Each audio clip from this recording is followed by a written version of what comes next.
But we know him on this show as the founder and the chairman for the first 2 decades of NATO's political lobbying arm, the Bilderberg Group, arguably the most powerful private club in the Western world, selecting everything from Secretary-Generals of NATO, even possibly to Prime Ministers and Presidents, rendering our elections, some would say, pointless. Before he died back in 2004, he liked to describe himself as a loyal Dutch patriot, but according to Amsterdam journalist Philip Droge and author of the book Bernhard, Master of Spies, The Secret Life of Prince Bernhard, he remained embroiled in double dealing behind the scenes throughout his life. So I'm joined now by Philip Droge on the line. I hope I pronounced that right, Philip. Hello, Philip. Can you hear me? Did I pronounce your name correctly? Yeah, it's about right. You better call me Philip. That's a lot. Okay, I'll stop trying to do the Dutch accent and just call you Philip. Anyway, first of all, can you just tell us a little bit about Prince Bernhard's ancestry, where he actually came from? He's actually from a little princedom in the east of Germany, which is no longer part of Germany now. It's now part of Poland. And he was a reasonably well-off prince. He started out his life as a minor prince, and then obviously after he married the crown princess of the Netherlands, he became a real prince, and he made a step up in life. It was the biggest decision he ever made in his life was to marry the Dutch crown prince. Yes, he did very well there, what many would say, get marrying right into the top of the Dutch royal family. But tell us about his early days at college and in the Nazi Party, because he actually tried to deny that he ever was a member of the Nazi Party during his college days. Yeah, oh yes, he did. He did everything in his power to try to wipe that slate clean, so to speak. No, he studied law in Germany at Berlin University, and he always said his excuse for joining the Nazi Party was that because he was a student and because he wanted to do his exams, it was easier if he became a member of the Nazi Party, because only members of the Nazi Party were allowed to do those exams. But he did much more than just becoming a party member. He was a member of the SS. He was also before a member of the SA. So he was in the National Socialist Flying Corps, the precursor to the Luftwaffe. He was a member of the National Socialist Rally Club, supposedly because that entitled him to cheap fuel and even cheaper car insurance. So he was quite well connected within the Nazi Party. But what about, what he would say was, look, I was only joining those to get ahead in life. I didn't believe in it at all. Yeah, well, that is a theme in his whole life, that he always tried to do things to get ahead in life. He was an opportunist, and he always tried to do the right kind of thing in the right circumstances, but always the right kind of thing for himself. He always tried to get ahead in life by, in this case, joining the Nazi Party. Is there actually any evidence that he believed in some of these Nazi ideals, though, Philip? No, I don't think so. I think that he was really an opportunist. He did it to make his life easier. Okay, and the Nazi Party was winning elections, so he chose the winning side, so to speak.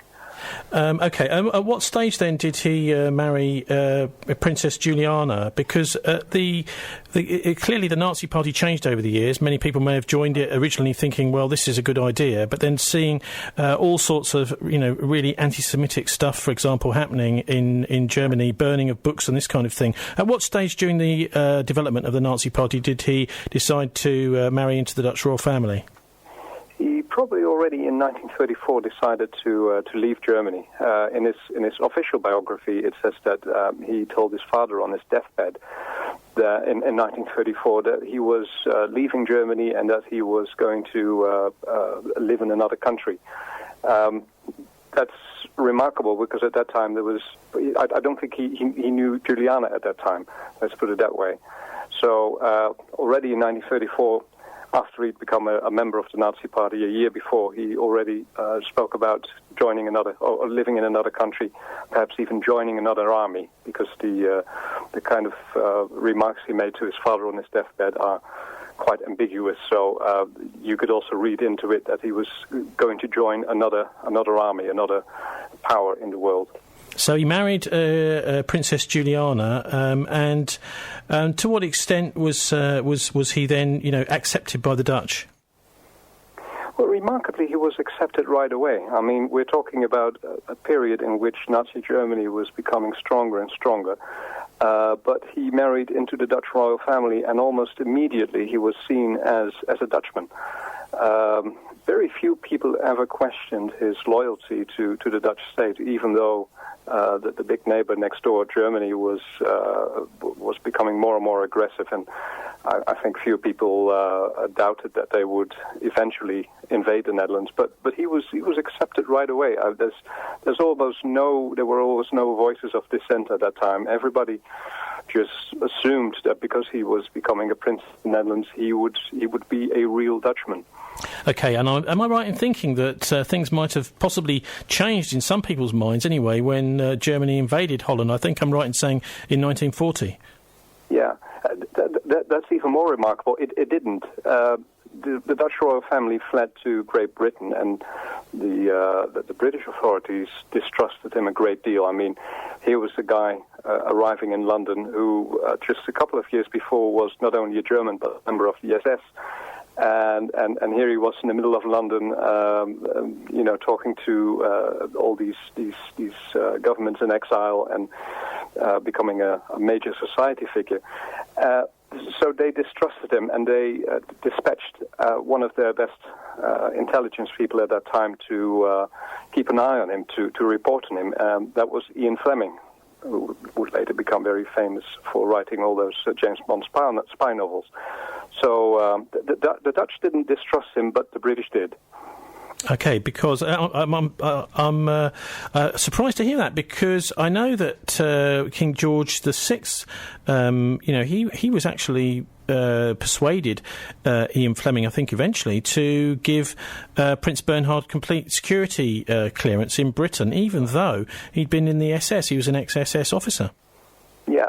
Well, the British distrust after a while subsided. I mean, for the first year, Ian Fleming kept an eye on him, and then finally Fleming submitted his report to the British authorities, and he said, "Look, this guy might have been a German, he might have been a member of the SS, but I think he's okay, and I don't think he's a German spy."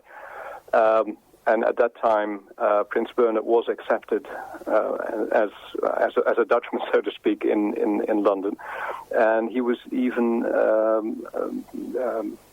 the liaison officer for the Dutch government with the British intelligence operations.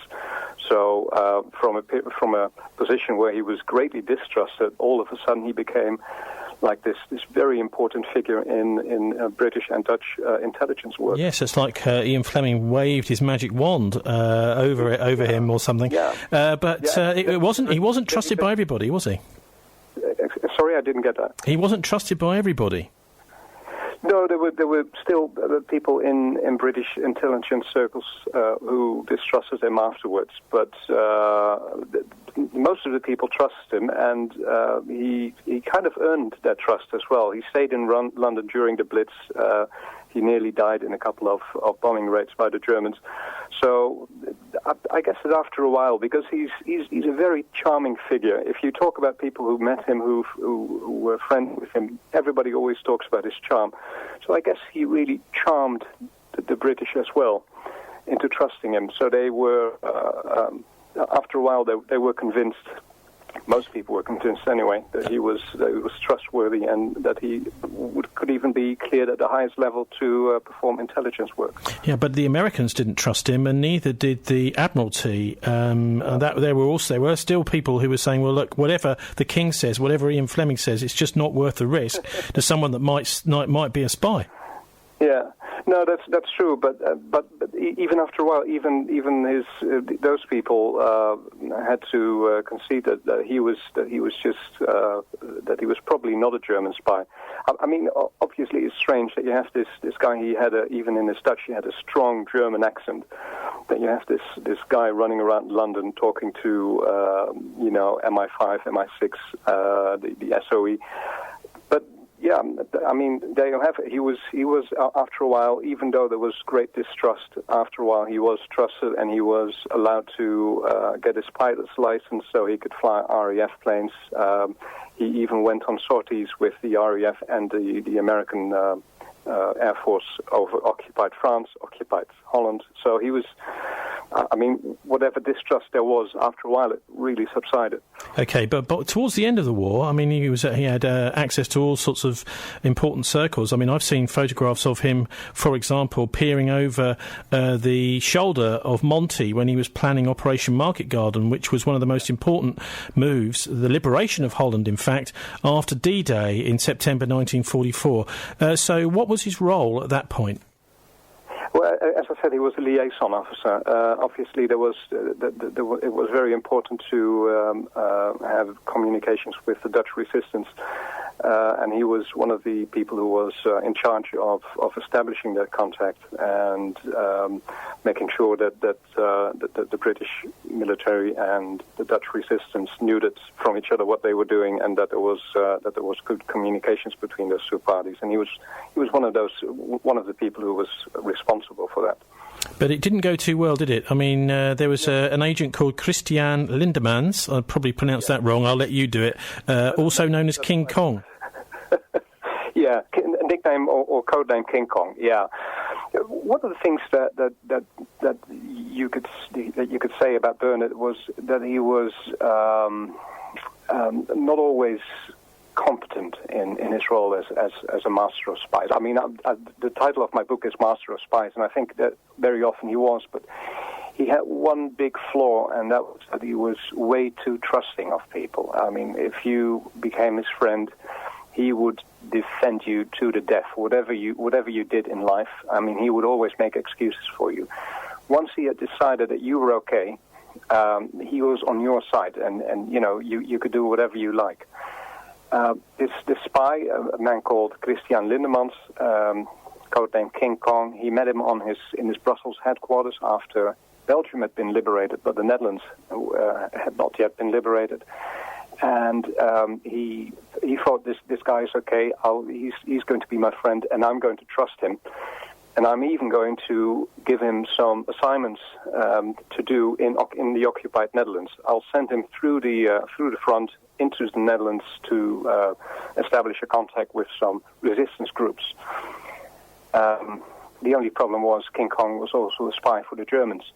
And the very first thing that he did once he crossed those lines was go to the German Abwehr, so the German intelligence organization, and tell him that he had seen some plans in Bernhard's headquarters in Brussels for a big air raid and a big parachute landing in Arnhem, which was known as Operation Market Garden. So he gave the game away, really, and this guy shouldn't really have been trusted. But I mean, many people will say, well, that's they will look at Bernhard as an ex-SS man and say, well, he would say, I didn't know, wouldn't he? Yeah, I guess it's more stupidity than evil. It's the thing is that because this was a crucial part of the war, the liberation of Holland, and maybe Bernhard was a good guy, and helping the Dutch all the way through the war, except for the one crucial point. Yeah. I understand why you would think that, and it is a possibility. The problem is that we don't know the whole story about King Kong. We know about 75-80% of the story. There was a British counterintelligence officer who was trying to get the whole story from King Kong. King Kong was moved after the war to a camp called O20, which was also known as Ham, codename Ham. It's the place where all German spies were sent to, and once they were caught by the British, and then interrogated. They were trying to interrogate King Kong, and after a while he was almost ready to break, and then all of a sudden they lost King Kong. He was taken away by, it's not fully known who took him, but it's probably by orders of the Dutch government, who said, we want to interrogate him ourselves, and he was taken to Germany, of all places. And what happened next was that King Kong died under circumstances which, they're not completely clear. And the big question is, did he die of natural causes? Was there an accident, or was he, so to speak, helped dying? Was he murdered because he knew too much? I think it's the latter. I think he knew too much, and that right before he was ready to spill the beans, all of a sudden he met with an accident and he died. So we don't know the complete story, but that Bernhard played a dubious role in this is quite clear to me. Okay, we'll spin on 10 years or so from the end of the war and Operation Market Garden to 1954 in the exact same spot as what was called the Witches' Cauldron, where thousands of British airborne troops, the parachute regiment, were massacred by the Nazis, including flame-throwing tanks, Tiger tanks, over several days in a place called Oosterbeek. 10 years later, the very first ever Bilderberg meeting, and there's Bernhard sitting in the chair. Yeah. Bernhard, after the war, he looked for things to do. I mean, he had a clear role, a clear objective during the war, which was being a liaison officer. And then the war ended, and he was looking for a new job, so to speak. So one of the things that he did, he had very good contacts because of the war with the intelligence community in Britain and America. And as the 50s started, Europe and America started to drift apart. And especially people in the intelligence community worried about it. One of those people who worried about it was Bernhard.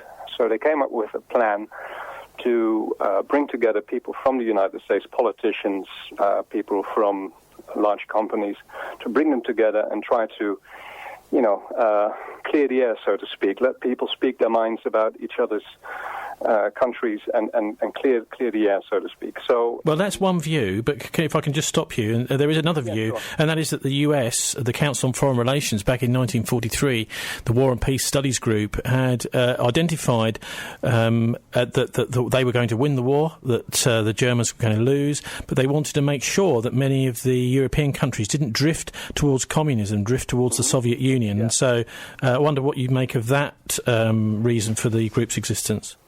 No, I was getting there. No, it's true. The fear of communism in Europe played a major role in that. Bernhard was vehemently anti-communist. He did several interviews in the press in which he made really scathing remarks about communists. He talked to the Americans that he was, he thought that communism was one of the biggest threats to continental Europe. And obviously one of the reasons to have the Bilderberg Conference was to try to fight communism. One of the plans was to include people from Eastern Europe at first. So there was definitely this anti-communism part of these conferences. 20 years he chaired these meetings. It moved, I suppose, from a more informal group into something which had become more to do with the military-industrial complex and banking, finance. And then in 1975 there was the Lockheed scandal. Can you just tell us about that, how it happened and what it was about? What happened was that Bernhard was not only chairman of the Bilderberg Conference, he was also in charge of the Dutch military. And in that capacity, one of the very important roles that he had was deciding which aircraft the Dutch Air Force was going to buy. At that time, we're talking about the 50s and the 60s, the Dutch Air Force was buying the Lockheed Starfighter. And in the 70s, as it turned out, Bernhard had received $1.1 million to see to it, from Lockheed, to see to it that the Dutch Air Force did buy the Starfighter. And actually, it was the Americans who found it out. They had hearings, they had a committee that looked into all kinds of allegations of bribery. And then all of a sudden, Bernhard's name came up when somebody from the Lockheed Group testified. And then his game was up. I mean, people in the Netherlands noticed that his name had been mentioned, and they tried to investigate him here as well. Okay, so what was the scandal like there in Holland, and how was Bernhard's reputation then in tatters? It was, yeah. I mean, you could argue that it was almost the end of the monarchy in this country, because Juliana, the Queen, his wife of some 30 years at that time, threatened that if Bernhard was ever arrested or convicted by a court in the Netherlands, she would no longer be Queen. And her daughter, Beatrix, who would later become Queen, also in private meetings with politicians, also stated that she also didn't want to become Queen if her father was arrested. So had that happened, and it didn't in the end, we would have been without a monarchy. Interesting that they should take such extreme measures, and of course Beatrix went on to, nicknamed Queen Bee, went on to take a very big part in the Bilderberg conferences. What is exactly is their relationship with the Shell company? Because we often hear it called Royal Dutch Shell, don't we? Yeah. Well, the name Royal doesn't say anything per se. I mean, lots of companies in Holland are named Royal. The thing that you have to do is you have to be in existence for more than a century, and you have to be a reputable company, and then you can get this moniker Royal. I mean, there's also Royal Dutch Airlines, and there's one of the supermarkets that I usually go to. They're also known as Royal. So Royal in itself doesn't say a lot, but Royal Dutch Shell is remarkable because they got this name Royal right from the start. So not after 100 years of existence, but right at the start. And one of the investors was one of the Dutch kings, King William III. And he invested a great deal of money into this company, and they've been stockholders ever since. Okay, including Beatrix. Yeah, I mean those shares have been, passed from generation to generations, and it's probably now somewhere around 1.5 or 2% of the stock. Okay, so Bernhard died in 2004. How is he now remembered in Holland? That's very difficult to. It's very difficult to answer that question. I think that especially the older generation, people who've been in the war, I mean, there's less and less of them, obviously. They still hold him in high regard, but I think that people from my generation and younger, I'm 46, they tend to see him for what he was, which is an opportunist. I mean, he was whatever he did for himself. Even the Bilderberg conferences, one of the complaints of other participants was that Bernhard was always trying to, do some business there, always try to make a deal with the other participants. He was always trying to make money. He had a very expensive lifestyle. He had some illegitimate children. He had a mother to take care of. So he was always trying to make some money.